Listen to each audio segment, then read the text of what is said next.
Sinh về nề nàng phan hốc si nàng kề ma càng hòn là vì ni nê. Sinh về nàng nề phan của son si nàng kề ma càng hòn là vì ni na. Sinh về nề nàng phan hốc si nàng kề ma càng hòn là vì ni nê.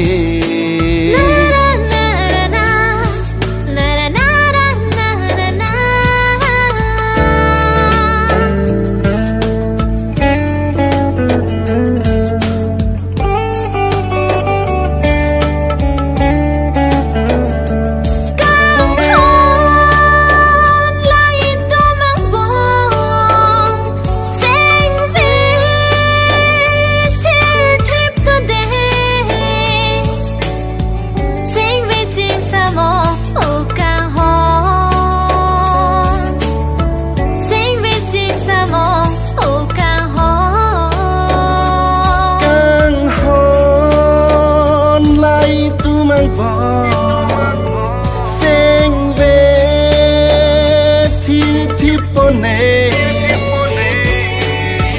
Pisima thanang no kang ho Pisima thanang no kang ho. Sinh về nàng nề phan của son si nàng kề mang càng hòn là vì ni na.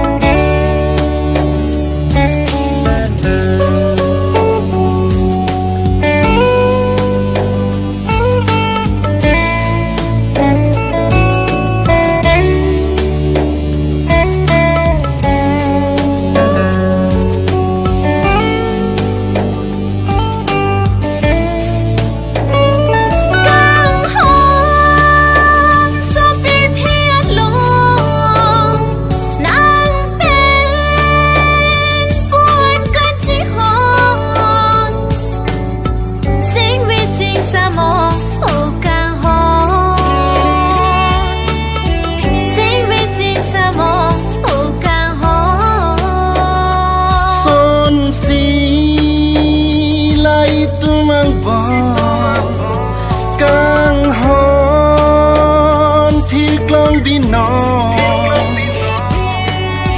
thì ba càng hòn đồ đi nó thì ba càng hòn đồ đi nó. Sinh về nàng nề phan của son si nàng kề ma càng hòn là vì ni na. Sinh về nề nàng phan hốc si nàng kề ma càng hòn là vì ni nê.